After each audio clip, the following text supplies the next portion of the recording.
Čau! Kārlis, Jēta. prieks. Prieks iepazīties. Apusē. Kā šodien jūties? Ļoti labi. Kas tev šodienas svarīgākā lieta? Filmēšana. Suņi vai kaķi? Kaķi. Suņi. Tēja vai kafija? Tēja. Ja tu varētu vienu lietu mainīt Latvijā, ko tu mainītu? Gada laika. Tev mīļākā filma? Godfather. Tev mīļākā skaņa? Ūdens plušs. Pēc kā tu ilgojies? Pēc bērnības. Ko tu darīsi šodien vakarā? Iešu uz lekciju. Dodamies interviju.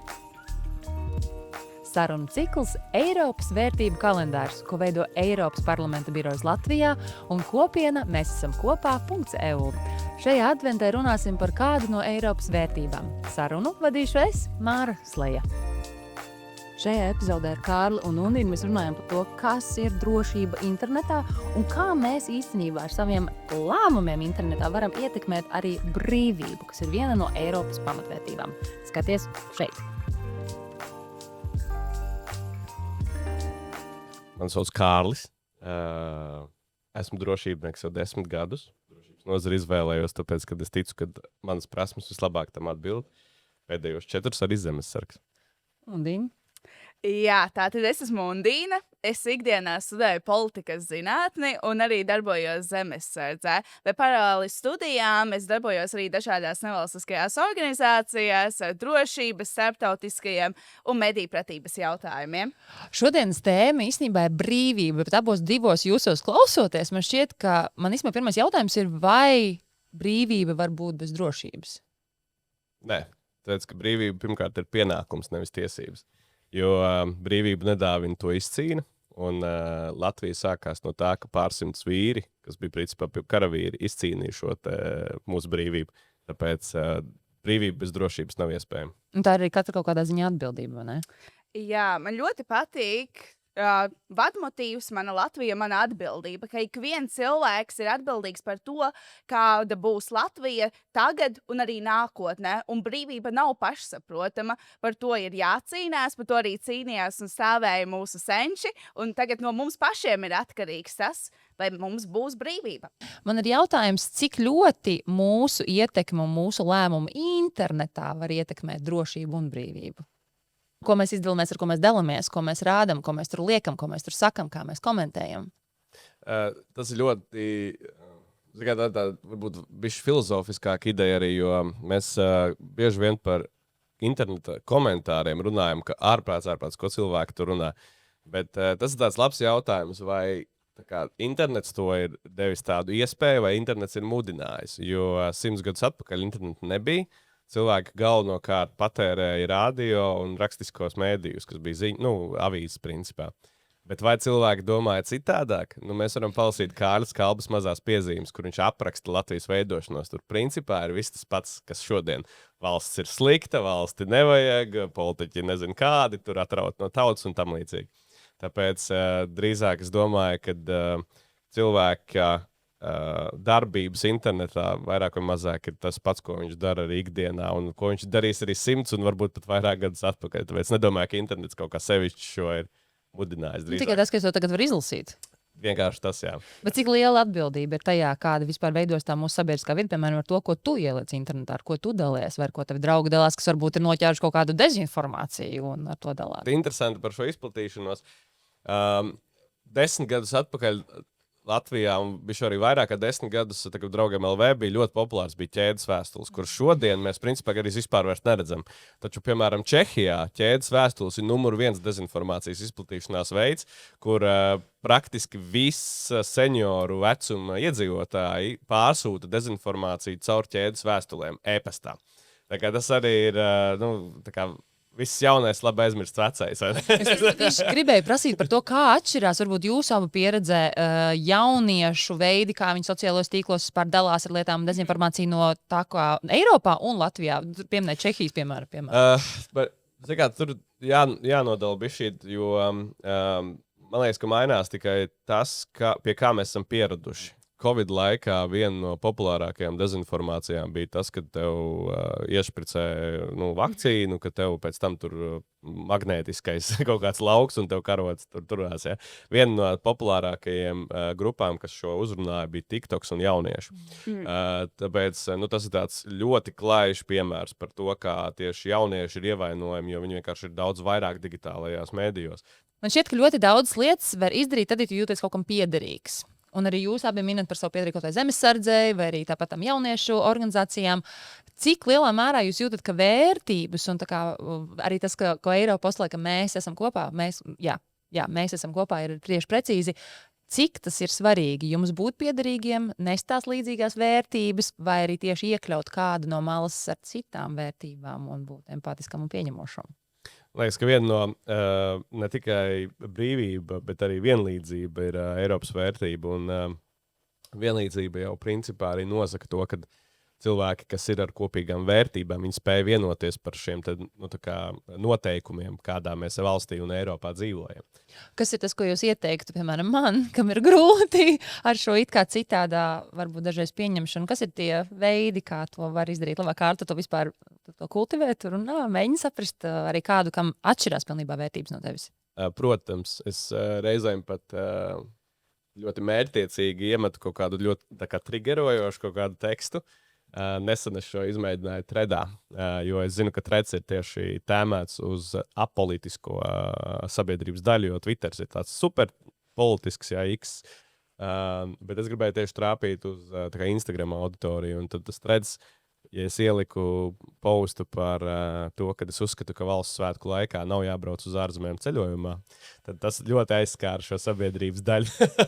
Bet es pie šī viedokļa pieturos, jo tas man liekas, ka tas atkal ir vērtības stāsts. Jo valsts svētki ir priekš tā, lai atcerētos un pieminētu. Un, ja tu izdomā ieraugot kalendāra, sarkanais datums, super, 4 brīvas dienas braucam uz Balī, tad kaut kas nav kārtībā ar tavu vērtību sistēmu manā ieskatā. Un ar Ziemassvētkiem? Ziemassvētki ir bišķi citādāks stāsts. Tas tomēr tas ir reliģisks vairāk, tāpēc tas ir kā, arī redzi, es redzu vienkārši, ka tas arī uzreiz trāpa, bet arī šī ieraksta jēga nebija mācīt cilvēkiem, kur un kā svinēt svētkus. Tas nav arī eiropeiski, jā. Es vairāk gribēju atgādināt, ka, ja tu kalendārā redzi šīs 4 brīvas dienas, un tev pirmā doma ir par to, kā es varētu atpūsties, tad tas nav īsti valstiska vērtība. Ziemassvētkos jau ir līdzīgi, vai ne? Cilvēks redz brīvdienas, viņš domā par to, kā viņas pavadīt, vai ne? Un Ziemassvētki tiem cilvēkiem, kas kaut kas rezonē ar svētkiem, viņi izvēlās Ziemassvētku tradīcijas iespējams, jā. Bet katram tā svinēšana sava. Es tikai saku to, kāds ir mērķis, kāda ir vērtība, kā tu to svini.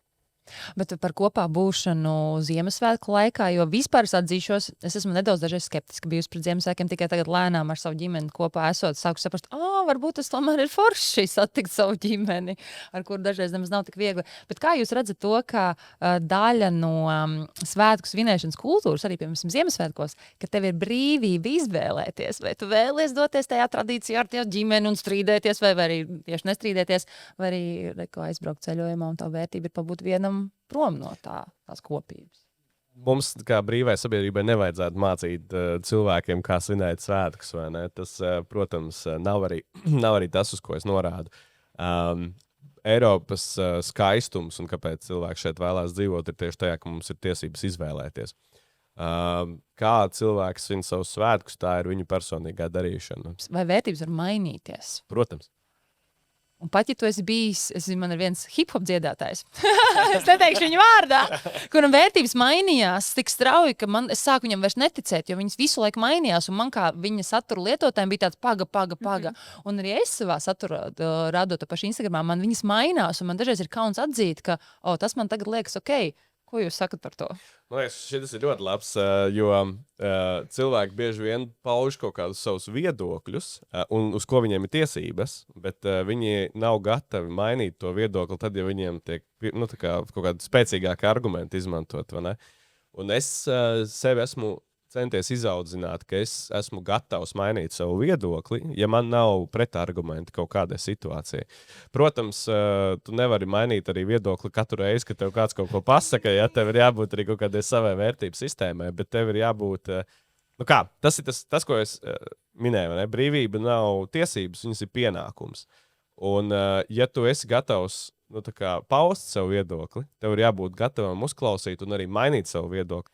Mūsu demokrātija ir radusies diskusijās, un tās diskusijas jau nevienmēr ir baigi civilizētās, bet viņas pie kaut kādas transformācijas notiek. Mēs esam nonākuši šodien pie sabiedrības, kura ir spējīga sarunāties, bet mēs bieži vien redzam, ka viņi nav gatavi mainīt savu viedokli, ja viņš ir acīm redzami nepareizs bijis. Jo cilvēkam jau grūti ir atzīt, ka viņš kļūdījies, bet tā ir ļoti tāda cilvēciska pazīme, ko ir jāattīsta sevī. Un man liekas, ka cilvēki arī novērtē to, ja tu spēj mainīt savu un atzīt, ka tu esi kļūdījies. Es par tām kļūdām pilnīgi 100%, un man arī nāk prātā vārds atvērtība. Es domāju, vai tiešām, tu, piemēram, Undīne, piedzīvojies ikdienā, ka tu spēj būt tik atvērti, lai pateiktu, ups, jā, šis laikam nebija, man tā nevajadzēja cīnīties par šo, jo varbūt tomēr man nebija taisnība. Jā, bet man pašai personīgi nevienmēr ir viegli atzīt savas kļūdas vai to, ka varbūt mans viedoklis nebija tas pareizākais. Un tad patiešām bieži vien es arī saskaros ar situācijām, kad es runāju ar citādi domājošiem jauniešiem vai personībām, un tad es saprotu, īstenībā tas, ko cilvēks saka, viņa argumenti ir spēcīgi. Es saprotu, kāpēc cilvēks tā domā, un es redzu, ka manas domas un vērtības var mainīties. Piemēram, agrāk man bija citāda veida vērtības, bet es skatos, ka gadu laikā, iegūstot arvien vairāk informāciju, man ir attīstījušās citas vērtības. Un arī, piemēram, esot maza bērna kājā, es nedomāju, ka man vērtība nākotnē būs latviešu valoda. Es to neapzinājos kā vērtību. Un tikai dzīves laikā, piemēram, pielietojot to, veidojot pētījumus un tam līdzīgi, es sapratu, ka tā ir mana vērtība. Un vērtības var arī cilvēks iepazīt dzīves gaitā. Bet jūs vispār jūtat, ka jauniešiem, jeb varbūt jūs varat pateikt piemērus, kā jaunieši vispār var ietekmēt kaut kādas lietas. Skaties, viņi mainās vērtības, viss notiek kustībā, un viena vērtība, piemēram, es gribu nosargāt brīvību valstī, diezgan, man liekas, brīnišķīga vērtība un arī vajadzība, bet vai mums ir šis spēks, vai mums ir šī vara, maiga vara? Mēs tiešām varam kaut ko izdarīt? Tas ir ļoti filozofisks jautājums jau. Es domāju, ka katram cilvēkam ir tik lielas iespējas, cik viņš pats redz. Ja tu redzi, ka tu vari kaut ko ietekmēt, tad tu varēsi to izdarīt. Ja tu redzi, ka tu nevari ietekmēt, tad tu arī nevarēsi to izdarīt. Pa lielam, tas ir stāsts arī par 100 metru sprintu. Cilvēki agrāk skrēja viņu. Neviens nevarēja ātrāk par 13 sekundēm noskriet. Tad, kad pirmais cilvēks pārskrēja šo 13 sekundžu slieksni, tajā gadā vairāk cilvēku varēja pārskrēt šo 13 sekundžu slieksni. Tas ir tikai tas, cik Rainim bija ļoti labs teiciens. Mēs esam maza cilts, mūsu griba būs tik liela, cik mēs paši. Jā, cilvēki var ietekmēt, piemēram, jaunieši var sākt ietekmēt kaut kādas lietas vai darīt to, kas viņiem patīk, piemēram, skolas pašpārvaldē. Ikvienam ir iespēja iesaistīties, izteikt savu viedokli un ietekmēt skolā notiekošos procesus.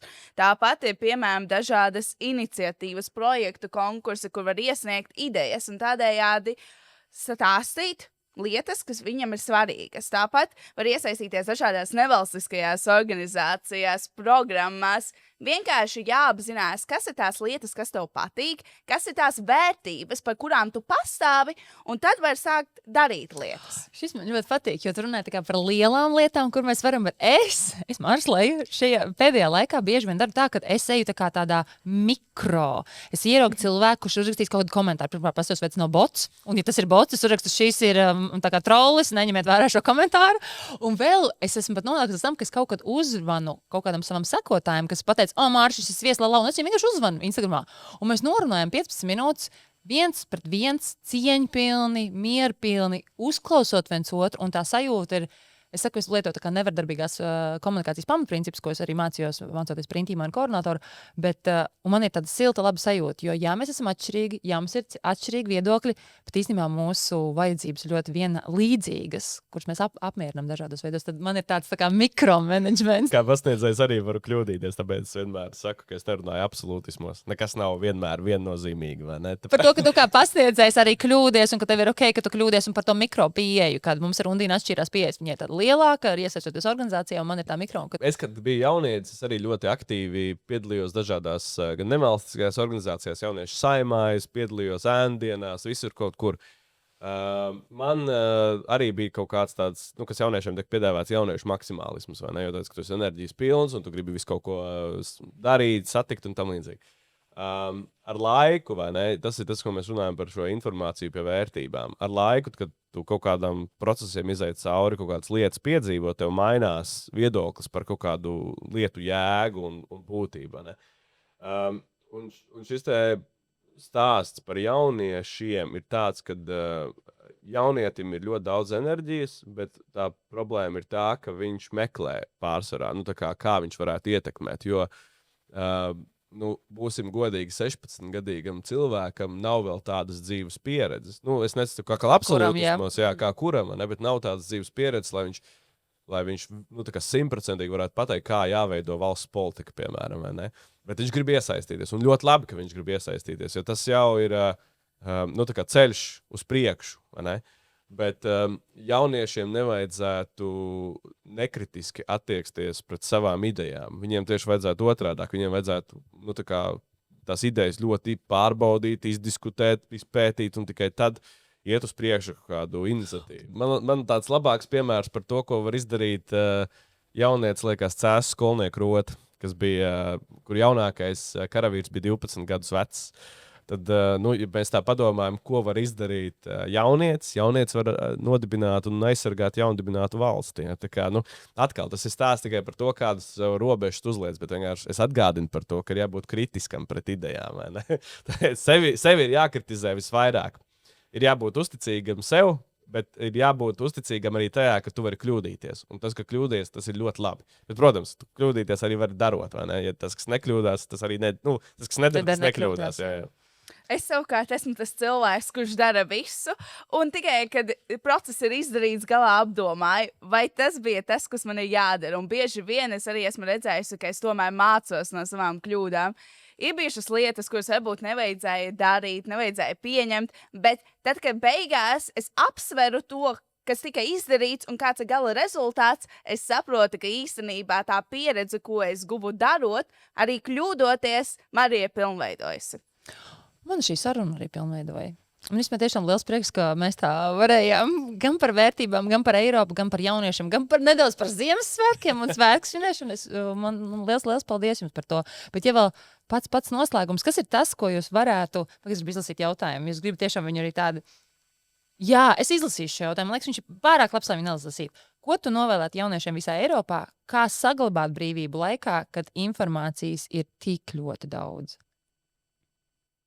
Iestāties par savām vērtībām, runāt par to, kas tev ir svarīgi, nebaidīties no tā, ka varbūt citiem cilvēkiem būs citādāks viedoklis, jo tikai runājot, iesaistoties, tu vari ietekmēt to, kas tev ir svarīgs. Es laikam biju filozofiski paņemšu to, bet man liekas, ka apzināties, ka Eiropa nav tikai tukša skaņa vai kaut kāds politisks veidojums. Eiropa ir bijusi praktiski cilvēces viens no fundamentālākajiem punktiem. Un man liekas, ka tieši šī apziņa par to piederību šeit Eiropas ciltī un civilizācijai, man liekas, ka tas ir tas, no kurienes sākas vērtību veidošanās pamatpunkts. Tā kā es aicinu apzināties, no kurienes mēs nākam. Kā Eiropa saka, mēs esam kopā. Paldies, ka bijāt kopā ar mani šodien.